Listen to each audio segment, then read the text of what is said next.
Hi, I'm theciaellis, and welcome to Grandma's Homestead. It's been chilly this morning. It's going to warm up nicely, but it's been chilly. I'm running a little bit late doing chores, and all my animals are going to be sure to tell me about it. But I had to go do a quick errand and go pick up my product that I'm going to be selling at the Reliance Festival this weekend, and I'm looking forward to that. I'm excited about it, honestly. So, yeah, we're just days away from the Reliance Festival, and, well, by the time you get this, it's even going to be less time than that. But we're going to, I have not done an update, my dogs, I've not done an update video in quite some time, and as we're going into fall and stuff, there's been some changes, and of course with the oppressive heat that's gone past, there wasn't much to show you during the heat. So, but I want to check on the pears, how the pear trees are doing. I've got a few other things going on that I'd kind of like to show you this morning, but right now, I need to go feed some scraps to some pigs. And they're waiting on me. I always give them the scraps a little bit ahead of time, and then I go back for their feed. Oh. Oh, goodness. It's morning time. Well, as soon as I start recording, they stop. There they go again. And then Mopar watches them carefully. I have to be careful because they don't always watch out for me. You think I hadn't even fed him scraps?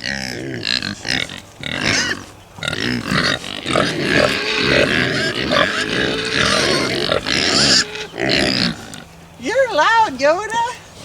Okay, there's that one.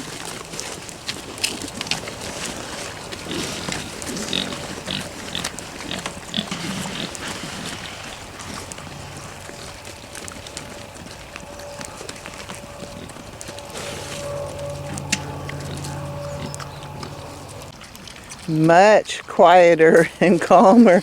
That really high-pitched squeal was from Yoda. What a mess. But right now, everybody's calm. Even Daisy in the distance there. Can you see Daisy? There she is. She's after something. I don't know, she may have lost it. Oh no, it's probably right under that.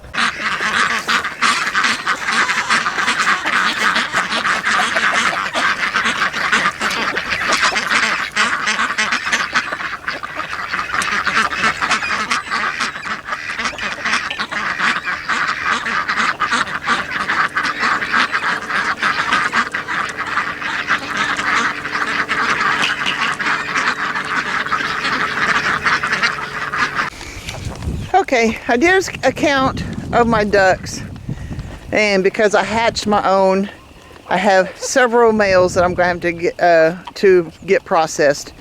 Either do I'm thinking 5, because I think I've counted 7 males, drakes altogether, and so according to the female, because I think I counted 20 ducks total. So my male-female population needs to be leveled out, and then I need to get 5 of them processed, and we can do that without any problem. That's no problem. But we probably won't do it ourselves. I'll probably call my friend up in Kansas and schedule an appointment with her. These little guys are doing really good. They're getting feathered out and stuff. I was worried because it's been getting down. Well, a couple of nights it got down into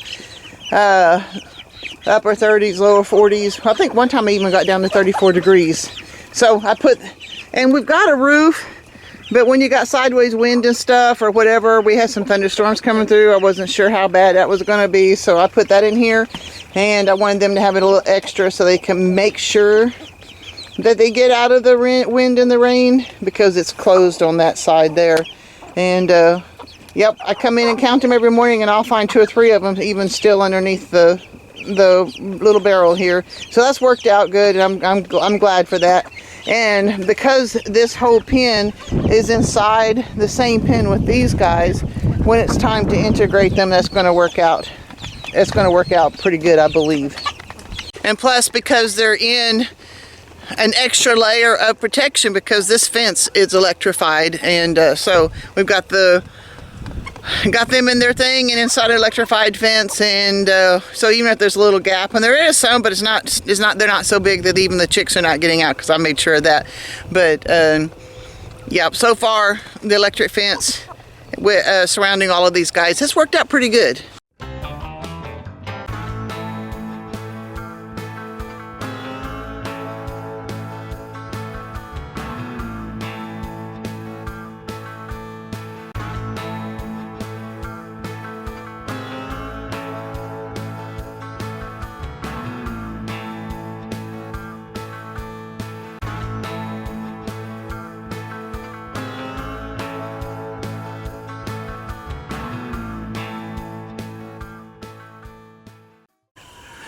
Well, you know what? Sometimes I don't think that we deserve to be homesteaders if we don't keep track of things any better than this.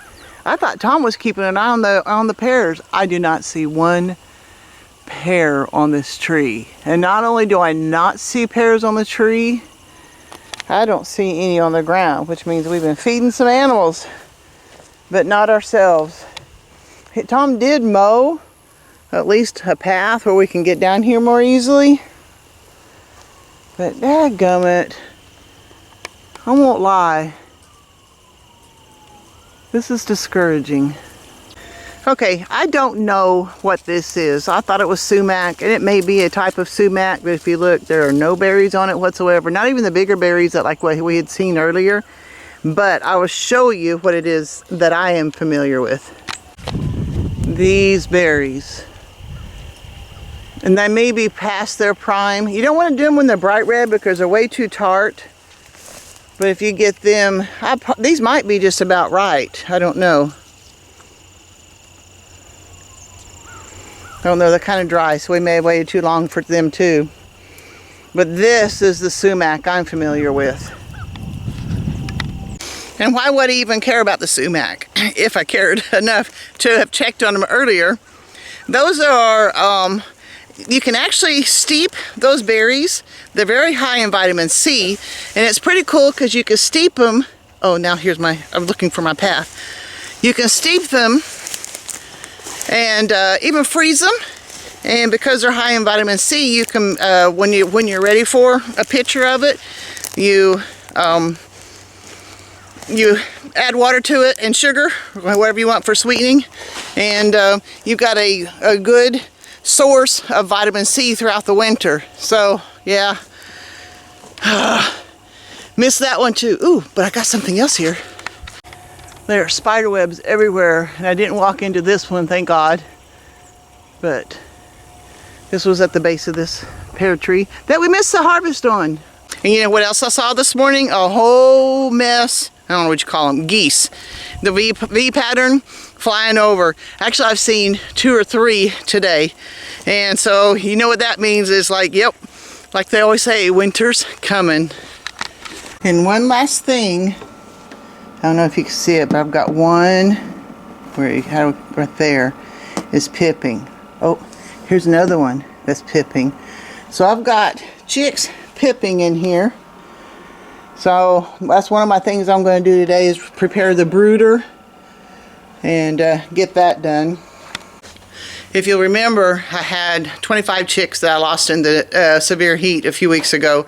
So I hatched a batch. I think I put like 24 eggs in it and ended up with 11 chicks. And you know, half of them were going to turn into roosters. So that's not enough to expand my flock very well. So I've started this, and I think I put 31 eggs in it. And I think I've already pulled 2 or 3 because they weren't fertilized. So we'll see. We're on the process of going to see how many more chicks we can get, and plus the roosters that come with it. But I need to get this brooder prepared. I need to get these shavings out because it's already actually pretty high up in there. When the pigs were getting out, they tore up the brooder. So I'm going to see if I can get that taped up. So that's one of the things I'm going to get done today. See if I can do some repair on this brooder and be ready for the next batch of chicks as they come out in the next few days. So my next few days are going to be a little bit pretty busy. I still believe I'm going to be able to get this out before I leave for the Self-Reliance Festival. Today's Tuesday. I leave Friday morning. I was wanting to leave Thursday because my friend Toolman Tim, he is he has bought that land. Sorry, I should have caught my breath before I started talking. But he bought some land, and several people out there on Thursday, they're doing a work day, and I had wanted to be part of that. But by the time I drove out there, even on Thursday, their work day would be over, and I wouldn't know what I would do on Friday until it was time for me to check into my motel. So I decided not to go. I'm kind of bummed, but that's okay too. But I did pick up my product this morning that I'm going to be selling at the Reliance Festival, and I've got some of my own stuff. I've got mugs and I've got some stickers to hand out too. So I'm getting there now. The next few days, well, obviously now we're going to have some chicks hatching, and I've got to get things prepared for them to make life easier. There's one more chore for Tom to do, but he'll live, I guess. If he wants to eat, we got to keep them. We got to keep the food coming, you know. I am bummed about the pears. We are not real big jelly eaters or even fruit eaters and stuff, but I had hoped to get some different fruits so I can learn to make wine. That would be a cool thing, you know, for gifts or whatever, just anything. I think wine would be more used than jellies and whatever else you do with fruits and stuff. But I've missed all of the fruits this year. The apples don't produce a lot, and Tom does the apple trees that we do have. He eats them, and what's already gone bad, the bugs have gotten to, the pigs getting stuff. So I guess it's not a complete loss, but the pears were lost, the grapes were lost. I don't know. Like I said, I don't know that we really even deserve to be homesteaders if we can't keep track. Part of it. Part of the thing is, and what sometimes you have to sit down and say, okay, what do you learn from this? Maybe I wasn't familiar with permaculture practices when we first moved out here. I had kind of a vague idea of it, but then I'm married to a man who has no clue about permaculture, and he wanted the orchard out there on the north side of that hill. But we don't keep it mowed, so we don't go out there. Basically, even though we've got several trees that we've planted that produce food, it's in our zone 5. And if you guys want to know what zone 5 is, it means you just don't go there. You know, all my animals, they're my basically zone 1, because I go there once or twice a day. And the vineyard, I don't know, zone 3, I don't know, you know, because the only reason I even go down there, I've got the water spigot is down there, but I don't actually go into the vineyard that often. So when it comes to permaculture practices, we did not implement them, and we're paying for it, you know. I don't know if there would be considered type 1 errors, but I guess when you don't even get your harvest that you've planted, maybe that is a type 1 error. I don't know. So, I don't know. Hopefully we'll learn from this and do better. I always say this every year, and I always go into the spring thinking, yes, this is a year I'm going to pay attention. This is a year that I'm going to get it right. And I just don't. All right, guys, I'm going to get off of here. I do want to, I've told you that if you can't come to the Reliance Festival, they do have digital tickets for $95. And I don't know how much of that. I think you can do live stream, but I know that down the road they're going to have it all edited. And you can buy it then too, and it'll be recorded so you can play it over and over again. There's going to be some wonderful speakers there. Stop. I got a dog that wants attention while I'm trying to talk to you guys. But, so, now he's drinking water right behind me. All right, guys, I'm going to get off of here. God bless. I'll see you next time.